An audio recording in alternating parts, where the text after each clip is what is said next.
Hello, witches! Grab your goat, grab a really big mug of coffee because it is time for the Witches Movie Coven. Indeed, it is. And this week's movie, Forbidden Fruit, the 2026 new film, Forbidden Fruits. My name is Patti Negri. I am one of your witch hosts. You might know me from The Witching Hour, my regular podcast, from television, from YouTube, from bathroom walls across America. But you might know me from my book Dollcraft or Old World Magic for the Modern World or Bathroom Walls Across America. But let me share this with my beautiful co-hosts, my fellow coven mates, starting with Richard-Lael. I am Richard-Lael. Richard-Lael is one name, not two. If I were just Richard, I would be a Dick Van Dyke. Yes, I'm known as the Gentleman Psychic. I'm a psychic medium. Used to be a psychic small, but I gained some weight. Also, by the by, go and join the coven right over here. Click on to mysterycontrol.com. You can sleep with me or my pillow. And someday you'll be able to get in Patty's panties if these tariffs ever work themselves out. You can be a bro witch. You can get Heather's books. I didn't mind it. You can get quotes. You get all of these things just going on down to mysterycontrol.com. Also, the likes, the shares, the comments, they help us to give you great programming like this. So we see you. We love you. Thank you so much for all of those likes and shares. Thank you very much, sir. Let's moving over to Courtney with a new background. That's me, Courtney Buckley, Ghost Bait on Scared and Alone.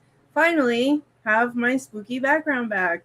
So, and also, you may notice I have a new friend here because I am now the mother of 15 dragons. This is sticking with the pasta theme. You guys met linguine marinara last week. This is fettuccine alfredo.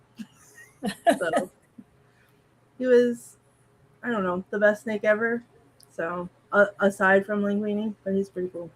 So he wanted to come and say hi to everybody. Thank you. He is beautiful. Now the man with the golden locks, Jason Mankey. I am Jason Mankey. I can be found in bookstores across America. The author of how many books? 10 books, including this one, Modern Witchcraft with the Greek Gods. All you need to know before you see the Odyssey, currently in theaters. Perfect. Thank you very much. And last and never, ever, ever least, the also beautiful golden blocks today, Heather Greene. Hi, I'm Heather Greene, and I am the author of Lights, Camera, Witchcraft, which is the critical history of witches in cinema and television. I am also a journalist. I cover all things occult in the mainstream media and an editor at Llewellyn Worldwide, working with authors like Jason and Patti and many others on their books, making great content for all you guys out there. Thank you very much. Now, again, Forbidden Fruits 2026, a new movie. Hopefully you guys all watched it. I watched it last night. But just in case you didn't, Richard-Lael, do you have your always beautiful and unbiased complete synopsis of this film? I certainly do. So, in an alternate universe where people still shop in shopping malls, and not in 1987 when people actually shopped in shopping malls, a young woman gets a job working at the Salty Pretzel or whatever pretzels, a pretzel shop. Her name is Pumpkin, and she encounters some other young ladies who are all named after fruits. One is named Richard-Lael. Oh, no, those are different kinds of fruits. Fig, cherry, and apple.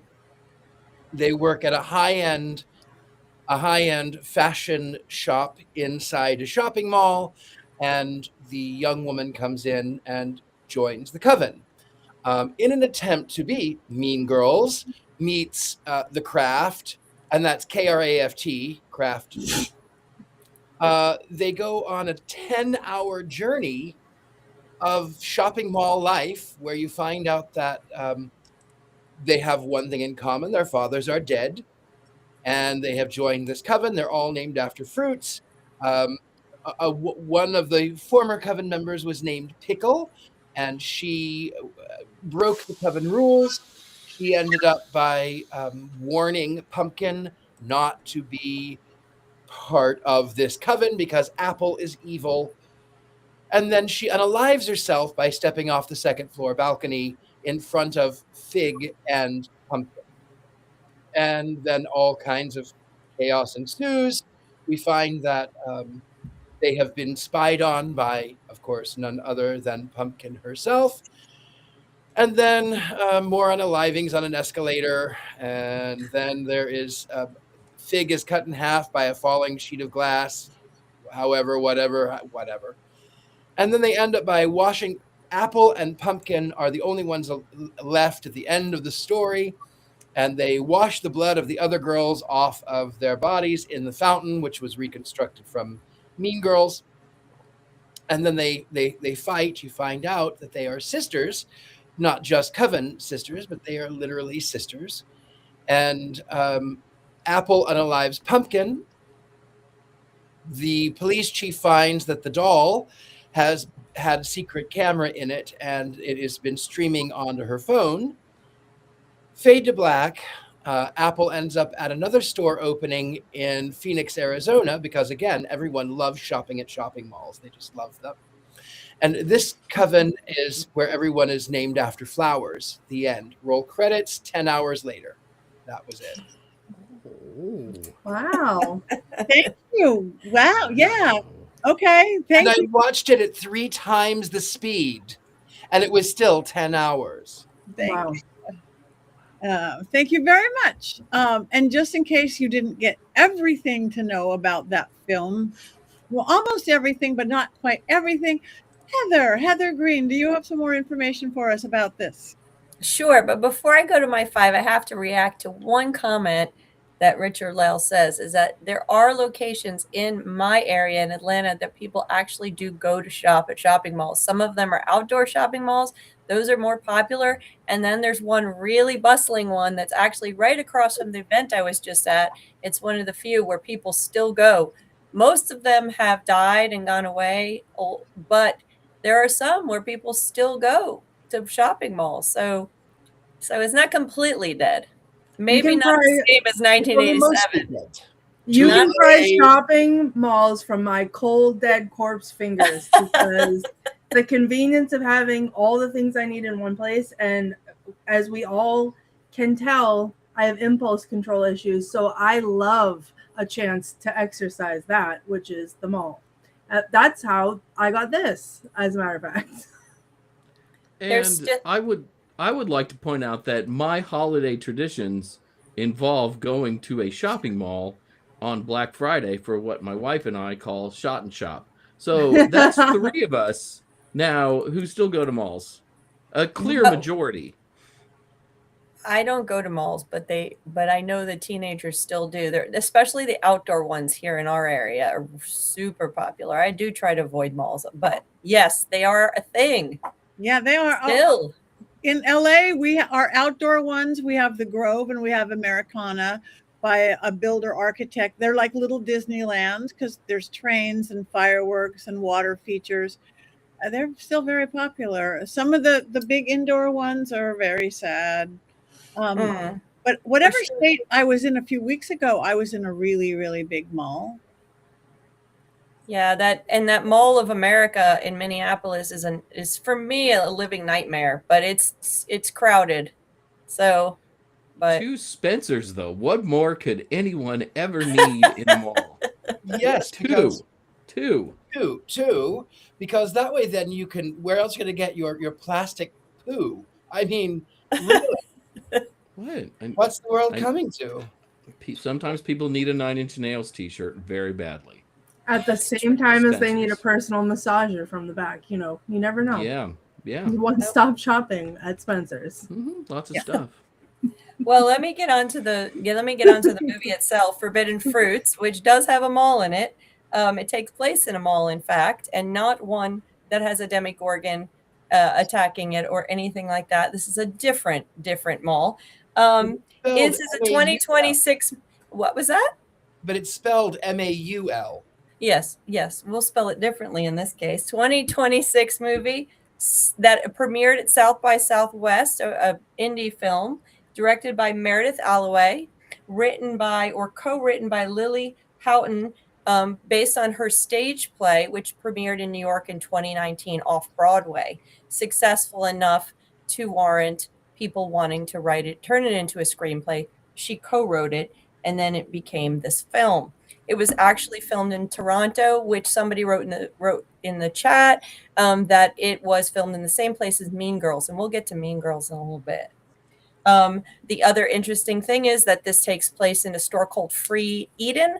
Free Eden is not a real brand, but the original play took place in Free People. Free People is a real brand. And just as a side personal note, it is one of my favorite brands. Mine too. It is my favorite brand. I love Free People. It is my favorite brand. There you go. There you go. So you know what I'm talking about. Yeah. So let's look at the cast here. They're not household names necessarily, but let's look at who we have here. Apple, Lily Reinhart. She was in Riverdale. I'm going to look at my list here. We've got Cherry, played by Victoria Pedretti. She was in The Haunting of Hill House, the newer one. I believe that's on our list. Pumpkin was Lola Tongue. She was in The Summer Ice Turned Pretty. I have not seen that one yet, but I have seen it, promos for it. Fig is Alexandra Shipp. She's probably one of the more recognizable faces here because she took over for Holly Berry as Storm in the X-Men movies. She was in The Apocalypse. She was also in Tick Tock Boom, if you've seen that, which is the story of Jonathan Larson, who wrote Rent. And also in the Barbie movie, she was one of the Barbies there. We also have Pickle, was played by Emma Chamberlain. If you follow fashion influencers, she is one of the biggest, or was one of the biggest, I'm not sure now because I don't follow them, influencers, and this is her film debut. She did Anything Goes. That was one of her podcasts. And of the legs and the arms and the voice that you saw of Sharon was played by probably one of the most recognizable, although you never see her face, Gabrielle Union. 10 Things I Hate About You, Bring It On, and a huge number of titles, and one of the more influential actresses in Hollywood. She was in, you saw her face at the end. Did we see her face right at the end? Yeah. It was post-credit scene, like mid-credits. Yeah. Oh, I must have turned it off at that point, so I did not see it. Her face. She came on. That was what Richard-Lael was talking about.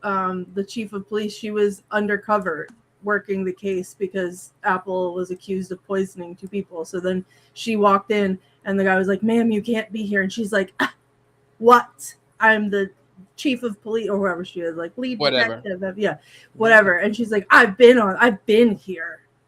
She's so badass. I love her. She was awesome.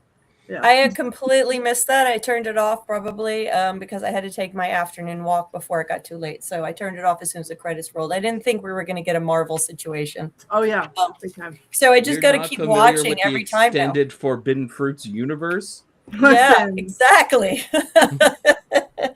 So let's go to number 3 here.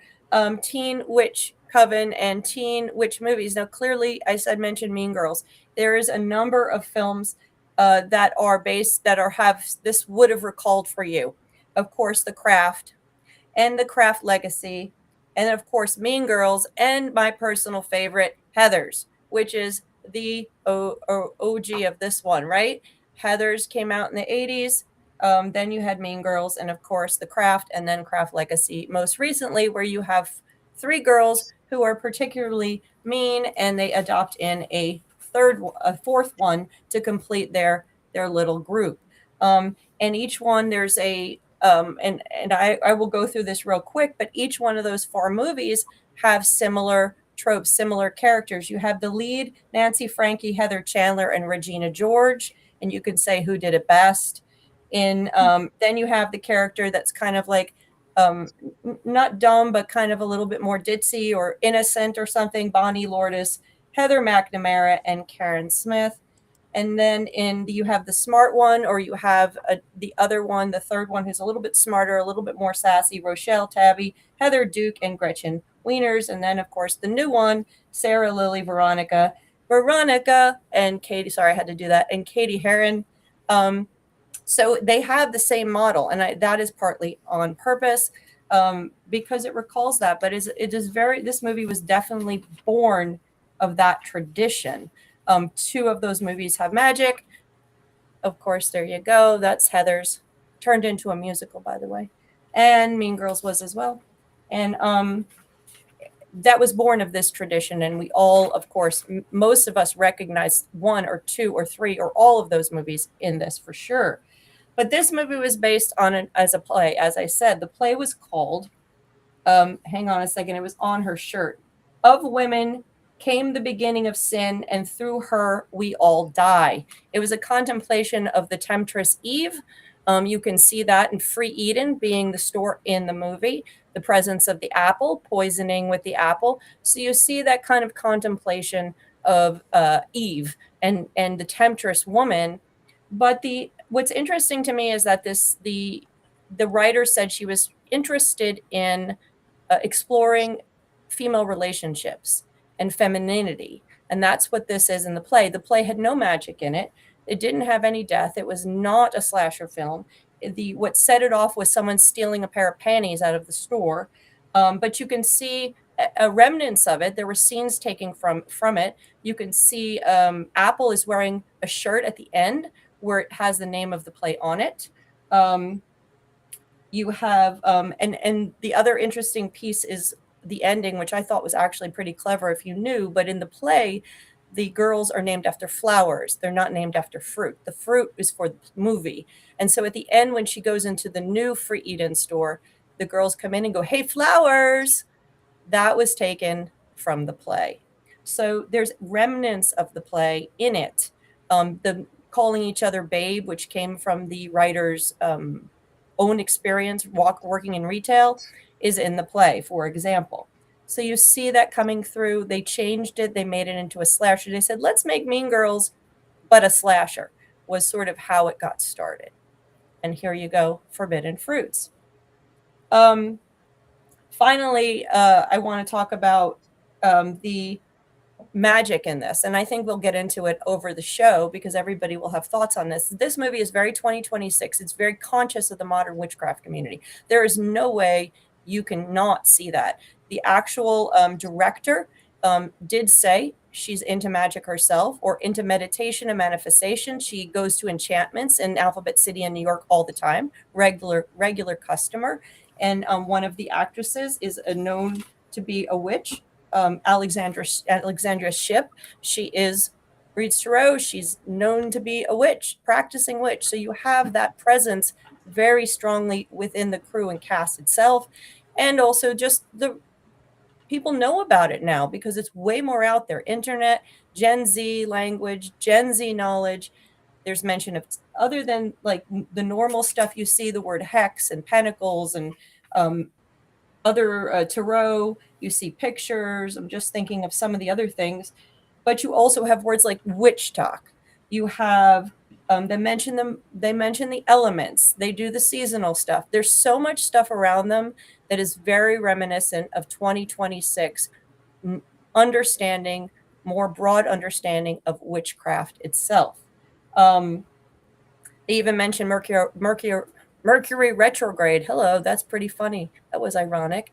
They mentioned that as well. So there's definitely a movement forward. If you look at our witchcraft films, if I was to do this in my book, just show that this film is very well aware of the modern witchcraft world that exists today, very well aware of modern witchcraft as it exists through the internet, and also very cognizant of the language around that's used by the millennial and mostly Gen Z at this point. It's a piece definitely of its time. So that's it. I have more to say when I have my comments and my personal opinions later, but I'll leave it to you guys now. Now I'm just going to sip my coffee. And none for Gretchen Wieners. Excuse me, my latte. Coffee makes me puke. Bomb. Bomb. Oh, bomb. That's it. Makes me bomb. Okay, babe, go ahead. Go, babe. Go ahead. And nobody's jumping in first. Okay, I'll jump in. Why not? I'll say it. So what I didn't like is, even though they're trying to be feminist, they were sort of the opposite of feminism for me. even the fact that the name is from Eve, sin shall, whatever. It's all of the patriarchal elements of Christianity, which further played into the stereotypes. I thought it was, I thought this is, well, I'll go ahead and give my opinion now. This is the worst film we've ever watched. I hated every second of it. I liked the witch, when they did the coven scene. That was probably the best scene, but I hated everything else. I hated the shopping mall. It gave me anxiety. I couldn't stand the girls. I hated all of them, and I was glad they were dead. The worst film we've ever seen was The worst film I have ever seen. I hated every second of it. It was like 10 hours, and I watched it at 3 times the speed and was sad I couldn't watch it at 10 times the speed. I want my money back. That's what I will say. Wow. That was Worst bold. film we have seen some really bad films, Richard-Lael. I know. And I would watch those gladly 3 or 4 more times to prevent myself from having to watch this garbage. Wow. Wow. Ask me how strongly I feel. But this is classic Richard-Lael. At the end of the night, we're going to get a wands up somehow. Yeah, that is true. That is true. You never know. You never know. Yeah, it's always a surprise. I'm going to defend this film. I liked it. I thought it was fun, and I like movies that surprise me, and this movie definitely surprised me. It went places I didn't think it was going to go. The characters were not exactly what I was expecting as it went through. The shock reveal at the end really got me with the sister thing. I thought it was really fun. And I will say, too, that there were some of the rituals that they did that reminded me of rituals that I have done. And when they were doing Yule, they were all drinking out of a shared cup and taking that magic in. That is one of the things that my coven does at Yule. So I felt very much at home with some of the rituals, though we do not confess our sins, which is not a witchcraft thing, to Marilyn Monroe. That was kind of a shocker to me. Go Courtney. I was just going to jump in defense of it also, because Mean Girls was a quintessential film for me growing up, and this was very like the Gen Z version of it, but very like so exactly similar that I saw all of the characters in it. I knew, their tropes and whatever. Also, the mall that I still frequent as an almost 40-year-old adult and bring my 16-year-old to frequent. I had to watch all of my worst fears about the mall take place. And I observed out loud that this is my actual living nightmare, falling off the second. Like, I can't walk near that glass partition on the second floor because I'm going to fall down. And also, I hate the escalator because I will get stuck. It's just obviously going to happen. But the glass coming down and cutting, the best thing I've ever seen. I enjoyed that thoroughly. I loved all of it. Like the stupid, it was just so stupid. Like it was right up my alley. It was so stupid. And I thought, even though it took me probably the same amount of time as it felt like for Richard-Lael to watch it, because I did have to pause a couple times and leave the room and collect myself and then get myself back down. This is the first movie that we've seen in a while that I have watched every single second of, and I loved it. I thought it was hilarious. It was dumb, but I will come to the defense of this movie. And I saw in the comments, Scared and Alone, how dare you, worse than The Covenant, the boy band witch movie. Worse than that. That wasn't incredible. I tell you, it is worse than the Muppets do The Wizard of Oz. That's how bad this film was for me. Wow. I will watch the Muppets do The Wizard of Oz. I will watch the Muppets do Debbie Does Dallas. I mean, watch that before I watch this one again. You must have some psychological connecting to childhood or a past life or something, because I don't imagine how it could be that bad for you over Well, there may be something to it. So something. Maybe you were locked in a mall, or you got a job in a dress store. I think that, but one of my very first jobs was at the Sunglass Hut Oh no! inside the shopping mall. So that was terrifying. And then my sister, my older half sister, worked at Sears in the mid 90s. My sister worked at Sears. And everything was, oh, today at Sears, I was doing da da da da da. Oh, and this man came into Sears, and then they were looking for drapes at Sears, and I was like, I don't ever want to hear the word Sears again. So maybe that's what traumatized me. I think it's got to be a personal thing. So I will tell you a funny story about the shopping mall, because teenagers did hang out in the mall, and I was a little older than a teenager. I was about 24, and I had decided that this was me coming out. This was me. I was going to finally be intimate with someone that I had met on Craigslist. That's another story for another day. But I decided that I would wear the shirt that I had gotten. I think I got it at Hot Topic, and it had drums on it, and it said "Bang Me."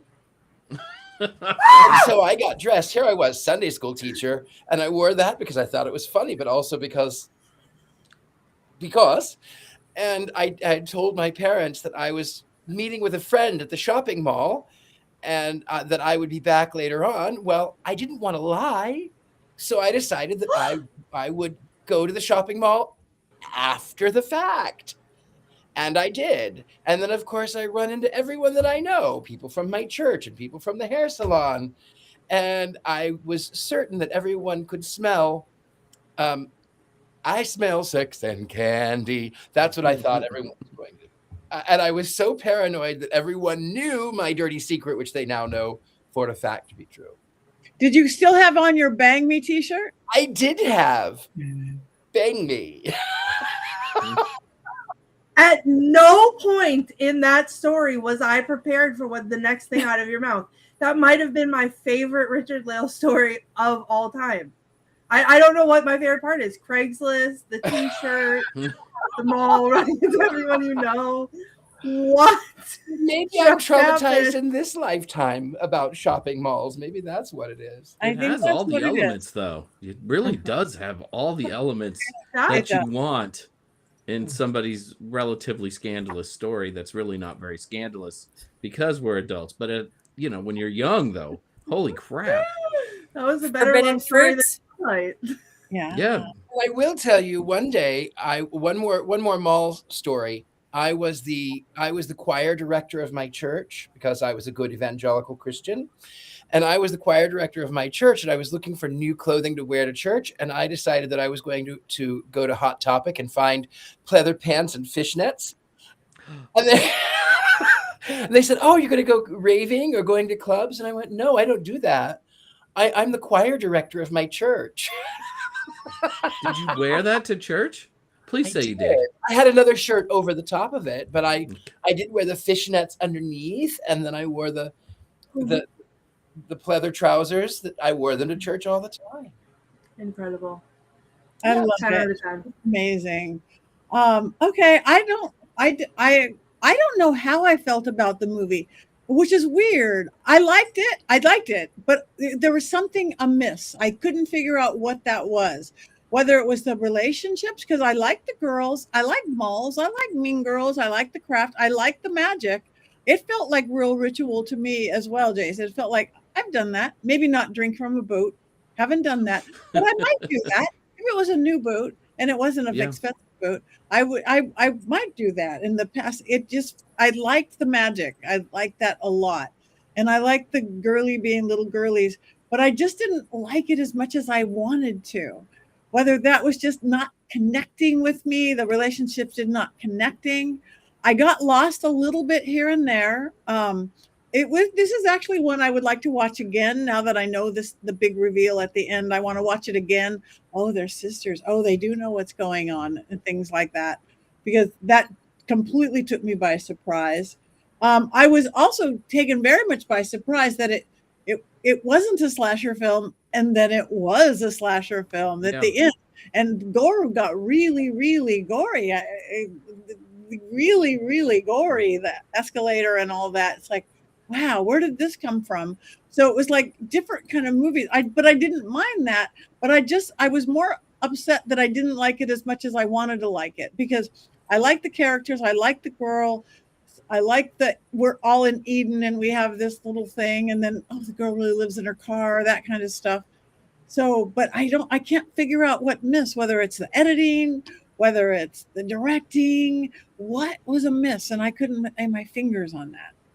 And I'll jump in here, and I agree with you, Patty. At the beginning, I thought, oh, I'm not gonna like this. As at the beginning, there was something with the editing, it wasn't timed right. The way the conversations were going, and sort of there was something about the beginning that needed a little bit a different edit. Like I wanted the cuts to be different. I can't, without showing you scenes and saying the timing of some of the edits were a little bit off for me. And I couldn't put my finger on it. I'd have to watch it again to kind of pinpoint those things. And I think the whole script needed another edit, just to kind of pace it a little bit better, because I felt like all that gore happened all of a sudden. I also felt like the fourth girl was adopted into the coven too quickly. I wanted a little bit more tension with that. I wasn't like, she was like left once and like, oh my goodness, we're a coven, what am I doing? And then all of a sudden she's like, ta da da da. So I think that needed a little bit more pacing.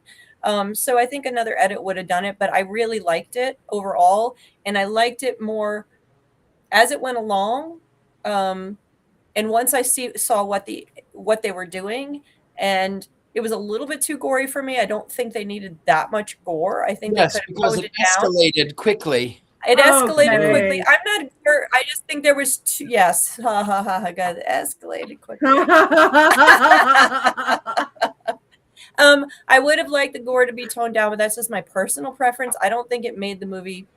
I don't think that's what I don't think that affected whether I liked it or not. I would have liked personally to see a little bit less gore, but and it would have worked with less gore, but the same kind of violence, same thing, just a little bit less like gore. But after I read what the original writer and was trying to do and what her goals were, I had to think about it. And I think I could really write a lot about this, because in my impression is that she is trying to get at this idea. What she said was that she was a very feminine girl, and that there weren't really, and growing up a teenager and into her 20s, and she didn't see roles for feminine girls. Now, I didn't say feminist, I said feminine. She didn't see good roles for girls that were girly. She didn't see, they were always just subservient to the man, or that was secondary. They were always played against with the men. There was always the male eye, and they never had a role to sort of explore what feminine girls look like, what their personalities were, how they interacted with each other, and how girls' friendships devolve. And so that's what the original play was supposed to be. And I can see that's coming out here. So I think that really is interesting to me. And I'd have to sit and I want to watch it again. And if I watch it again from an academic perspective, I think I'm going to like it more and more. I think there's something to this.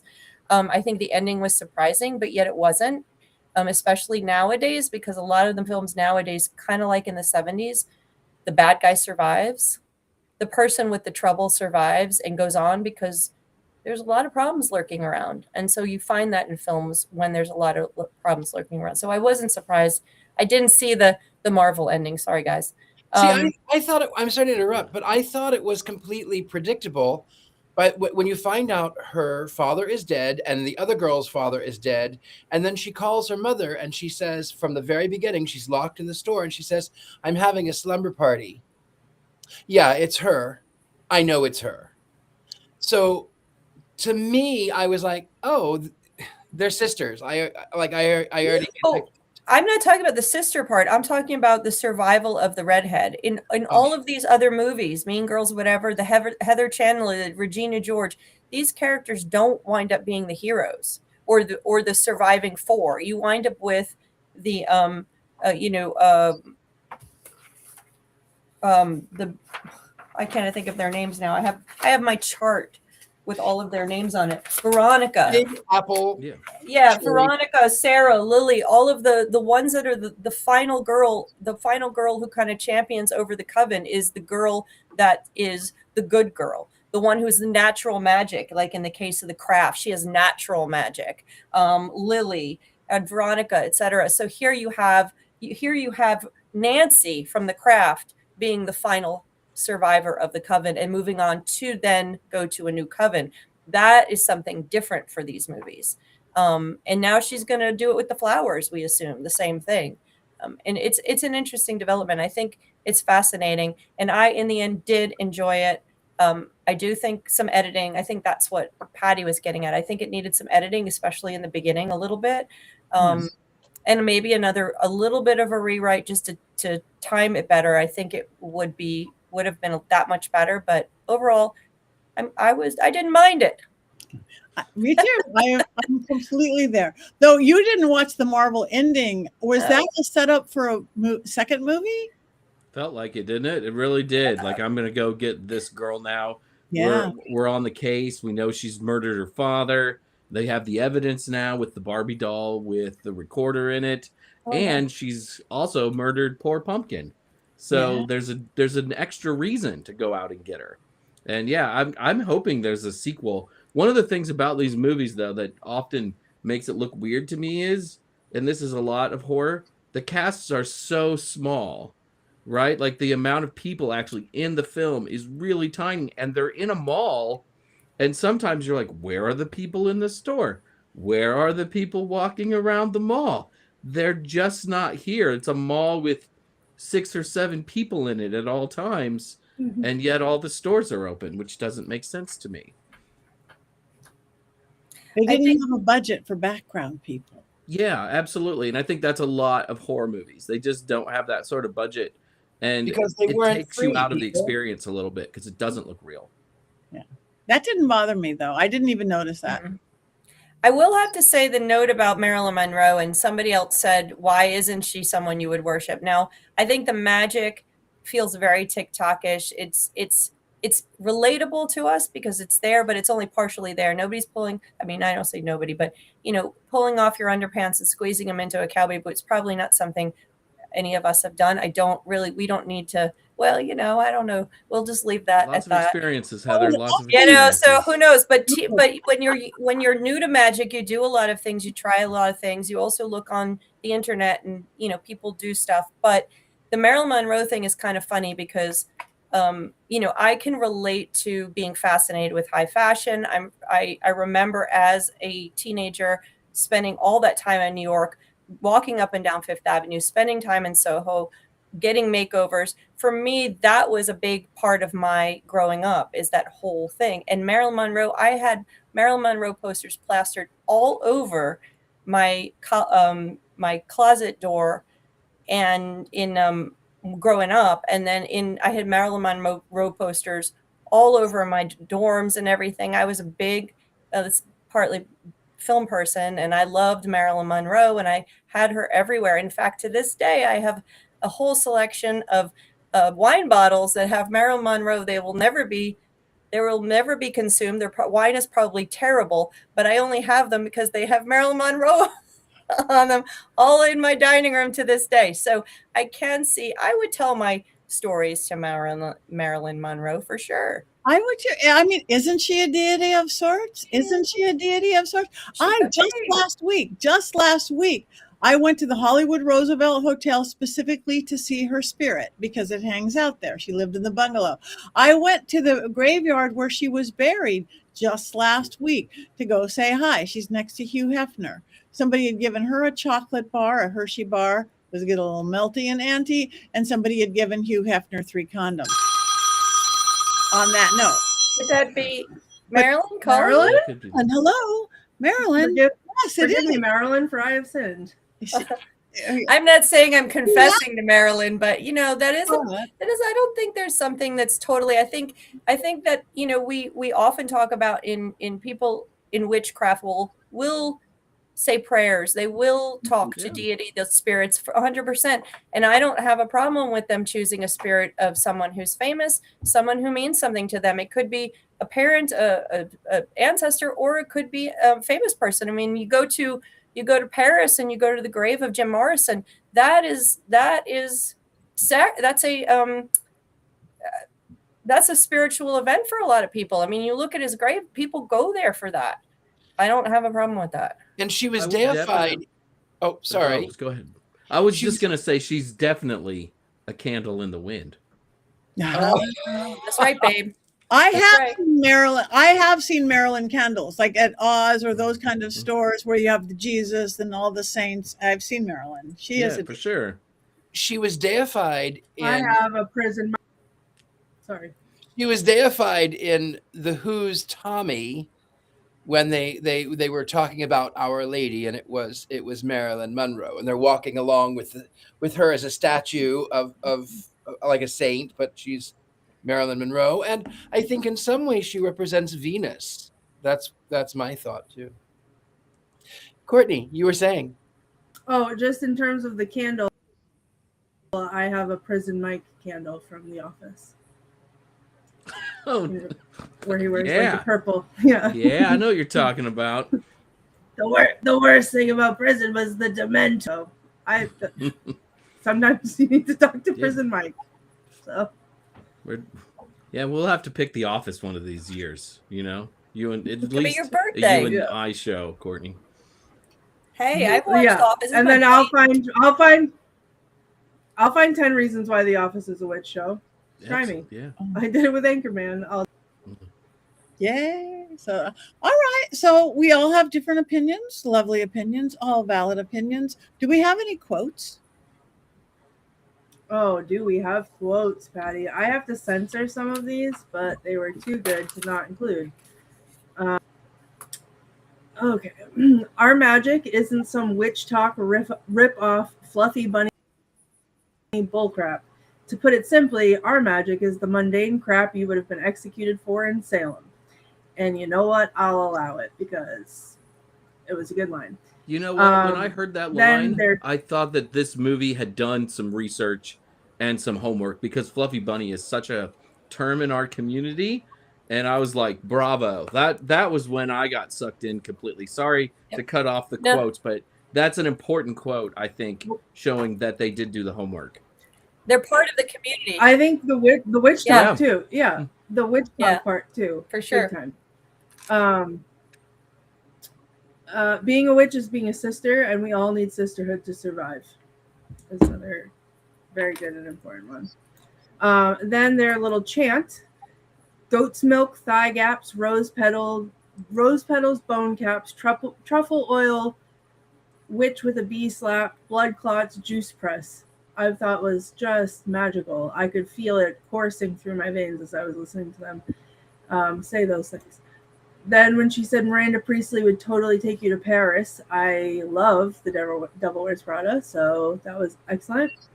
One of them said, "Are you a poet?" And the other said, "No, I'm a witch." I think this was Apple. Apple said, "You know, when I was a sales girl, not yet a saleswoman, I had a knack for making something out of nothing."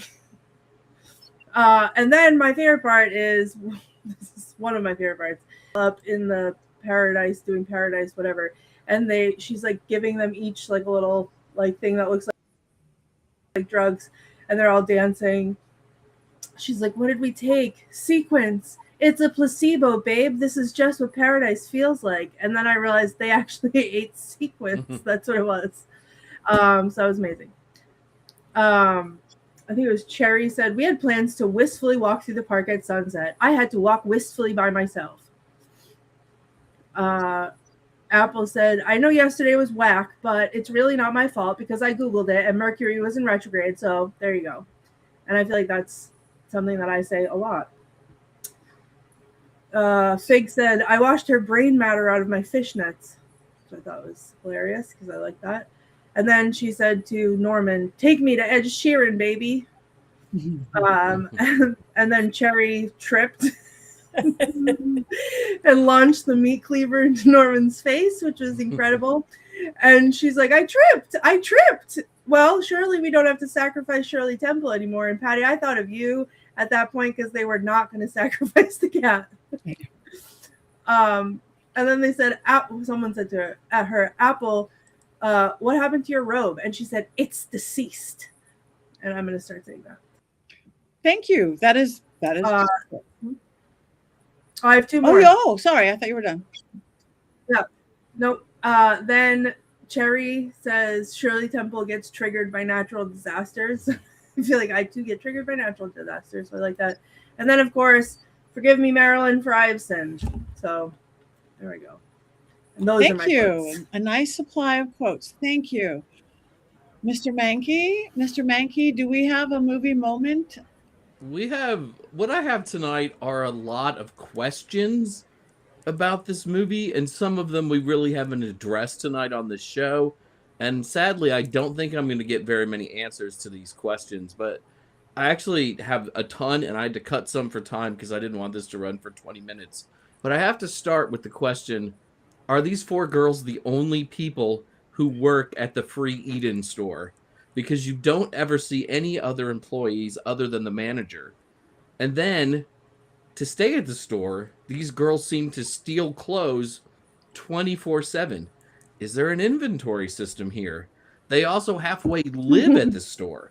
Are there no security cameras? And if they can routinely do rituals, smoke weed, drink bodily fluids out of a boot, set up sacred space, and have a confessional booth inhabited by the ghost of Marilyn Monroe in the store, why doesn't Apple just live there instead of living in her car? They locked a girl in the store for an entire night. There's clearly a bathroom here, which to me makes it a much better choice than a car. And I have lots of other questions about this store along those lines, but I want to talk about the last 20 minutes of the movie. And I'm glad that Courtney mentioned Norman, poor Norman, who gets half of his face cut off right after I think Cherry trips on something. Watching all of this unfold in the moment, I just assumed Norman was dead. But then in shocks of all shocks, he gets up, runs off, and he does all of this with a meat cleaver sticking out of his head.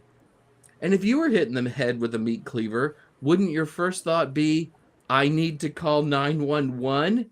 Instead, his first thought seems to be, hey, I should probably take this time as I'm bleeding out all over the floor and in a tremendous amount of pain to break up with my girlfriend Fig, because I don't need a doctor, and I certainly don't want the woman who just cut off half my face to get arrested. I'll just run through this half-empty mall. Yeah, that's the ticket, said no one ever. And that's the problem with the entire ending to this film. None of it should have ever happened. And the police should have been around to get the girls out of the mall. Even if Norman didn't immediately call the police, it stands to reason they would have eventually shown up, and he might have said, yeah, the girl who cut off half my face, along with her friends, are in the mall.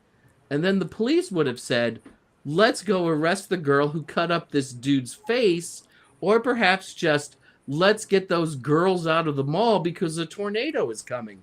But no, everyone just stays put. And the girls, four smoking hot women that most men would run through a burning building for, are just left to face no consequences for their crime and to possibly die. All right, enough about Norman. He only has 4 minutes of screen time anyways. But at the end of the film, why are the lights still on at the mall? Everyone has been evacuated, and clearly this mall does not employ security guards at night. Who are the lights being kept on for? Wouldn't all that electricity cost the mall a heck ton of money? For the most part, when a business closes for the day, the lights go off too, or at least are dimmed accordingly. And then it gets worse. The escalators are still running after the mall is closed. Does this make sense to any of you? Are the escalators still active because the ghosts in the mall need to use them? Is the mall owned by a demented psycho killer who's just hoping that someone wearing outrageously high heels will visit his mall in the middle of the night and then perhaps meet a gruesome end on his escalator? It boggles the mind, which is why I sometimes have trouble watching movies. How can I enjoy a film when inexplicable things keep happening? while researching the film, I came across a Reddit AMA, Ask Me Anything, with the director, and one of the commenters said, by the end of the movie, I really started to sympathize with Apple. My reaction to that was to spit coffee out of my mouth and then yell, dude, really loud. Apple wanted to sacrifice a cat, and not just any cat. A cat named Shirley Temple. That's a bad apple. And I just wanted to give Patty a hug in that moment of the film. And then we're at the end of the movie, and it's revealed that Apple and Pumpkin are sisters, and that Apple murdered their father because he abandoned her. Nothing really justifies murder in my experience. And then I remembered that this loving father named one of his daughters Pumpkin. If anything, it should have been Pumpkin who killed her father. What kind of a psychopath names a child Pumpkin?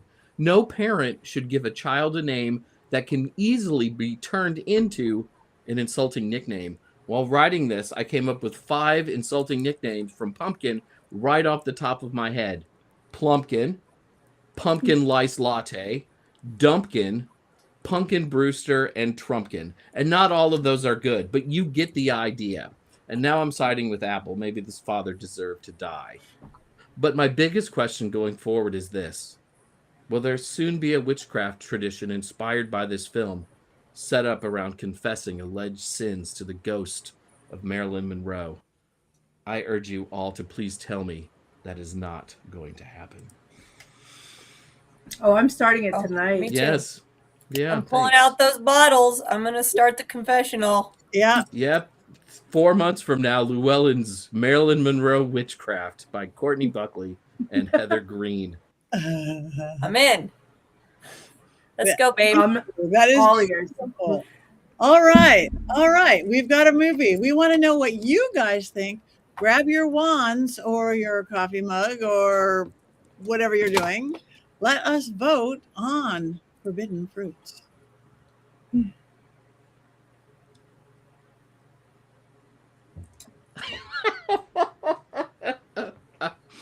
Oh, the drop. Up. And Where? so low we don't even see you, Richard-Lael. There you go. I am equally insulted that you think the Covenant. You even suggested, or someone mentioned the Covenant. That movie was good. Yeah, please, boy band witches. Are you kidding me? I'll That watch is that the again. And that Sorry, is the but- movie that inspired the quote. I didn't mind it. Yeah. So I didn't mind it. Okay, let's. Well, you guys in the chat room, we've got Tabitha clapping. Thank you, Tabitha, our Coven member Tabitha, who runs our chat room. Thank you for being there for us, Miss Tabitha Meadows, psychic. Thank you. Down from Scarlet, Scared and Alone. Who is Scared and Alone live? Is that Rob? Rob. Look, Fettuccine Yeah, says up. Christine. I did not Jeannie like this says up. movie. Alexis gives us thumbs down. Wand drop. Wand is. Oh, we have. Wand is up for Robert. We have more downs than ups in the chat room. There's an I'm not sure. I like that Mm. one. I'm not. I was not Christine. sure, either, but I like the movie. Christine I is just Scared and Alone live. That's Christine. She didn't like this movie. Christine. Okay. I. Yep. That's how I feel about that. Okay. Well, this Yeah. was another mixed movie. And again, I actually want to watch it again. So that is saying something. I actually want to watch it again. And I'm not a big multiple movie watcher ever, but now that I understand it a little bit better, I would. The depth of it. I did influence someone to watch it. Good. I texted while I was watching it. I used my Witches Movie Coven influence. One of my best friend, and I said, "You have to put this on," and she put it on right then and finished it before I did. But Oh, that's good. Okay. yeah, So what are we watching next week of it? Oh, we have a special week coming up next week. It is Shark Week in the greater world. And so we are doing Yes. Jaws, but we are going to celebrate all things shark and all things mystical, which means the return of the Ouija shark and I Ouija will be- Shark 2 and other mystic. Was that the Mystic Shield movie? Mystic Shield. listen, yeah, So Ouija Shark, I will be watching Jaws. I'll be watching Ouija Shark 2, Shark Exorcist. I'll be reporting on all of them. So I will. And I do not have a shark upstairs to bring downstairs to have. Oh yes, I do. There's a shark in a fish tank. But I will not be bringing him live on the podcast. Wow. Okay. Jaws, everybody, and every shark movie ever made. So check it out. We have a busy week ahead. I can see that. We have a few minutes left. That was fun, you guys. Does anybody have anything coming up that they want to talk about? Courtney. Me, I do. Our tour company, Salem Night Tour in Salem, has started the first and only trolley-focused tour in Salem, Massachusetts. So you get to board the Salem trolley. They take you to all the filming locations. They take you to Marblehead, to the cemetery that was in Hocus Pocus, Pioneer Village, all the places you don't usually go on a walking tour because it's too far. So that is Fridays, Saturdays, and Sundays at 6 o'clock. And for that, if you are going to come visit Salem, at salemghosttours.com. Thank you. That looks very fun indeed. Anybody else? I just have to say that I saw The Odyssey last week, the new Christopher Nolan movie, and I absolutely loved it. If you love Greek mythology, if you love the Greek gods, if you love any of that, if you've not gotten over high school having to read this book back then, you will probably love this movie. Just 2 thumbs up, wands up all the way. And I'm sure we'll get to it eventually, but it's out now. See it in a theater. It really needs to be seen. Yeah, I definitely got to see that. I have it on the list as waiting for it to go streaming. So as soon as it's streaming, we'll definitely have it on the schedule later in the year. Looks amazing. Thank you. Anybody else? Anything? Richard-Lael? No, I'm just here. I'm the gentleman psychic. I'm easy. Okay. Seance, tarot, whatever. I'm here. All right. Well, if anybody is near where am I? If anybody is near Eureka Springs, Arkansas this weekend, come see me. I'm going to be at Obscuracon. It spells like it sounds. Doing all sorts of magical and witchy and haunted doll and seance-y kind of things in Eureka Springs, Arkansas. I'm staying at a place called the Steampunk Inn, Airbnb, and my room is called the Scream Punk. I'm jealous immediately. Pictures. Punk Inn. So that's where I'll be this week. Next week I'm going to be in New Orleans, but we could talk about that next week. And you guys, please like us as individuals, because we're individuals too, on our social medias. Check out our websites, check out our books, check out our good times, because we want you to.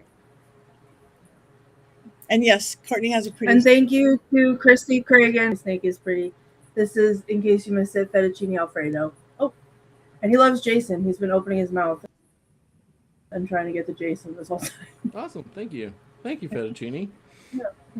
He's so sweet. Much love. We have a minute or two left. Anything we want to talk? Oh, we got hearts. I still don't know how to make those. Fettuccine. Mine doesn't do everything. Yeah, mine doesn't. I'm not on a Mac anymore, so mine doesn't. I'll jump in and say thank you to everybody that came out to Mystic South this weekend. We just finished that up. It was our 9th year. So next year in July, we're going to have our 10-year anniversary event. So look for the dates and for everything. That'll be in Atlanta, Mystic South next summer. But thank you to everyone, my fellow board staff who put it on, the volunteers, to everyone who came out. It was so refreshing, and it was so great to see everyone in person. If you're in the chat and you came, it was great to see you. Of course, I'm a flash running around trying to get everything taken care of and dealt with, but it was wonderful. It always is to get together in person with like-minded witches and pagans out there. So hopefully next year we can see this crew there in Atlanta in 2027 to celebrate 10 years. Yes. Special thanks also to Tabitha Meadows in the chat and to Robin Christine. Yes. Thank you, Robin Christine. Thank you, Tabitha. And thank you, everybody in our chat room, for participating and for playing and for voting and for watching and all of the above. And on that note, it is 7 o'clock or 10 o'clock or 9 o'clock, depending on where you are in the world. We have one more thing to do because we're witches. Let's do it like let's do it like a mall witch, like a beautiful Oh, young witch. mall witch. Oh. One, Don't know how they cackle. 3.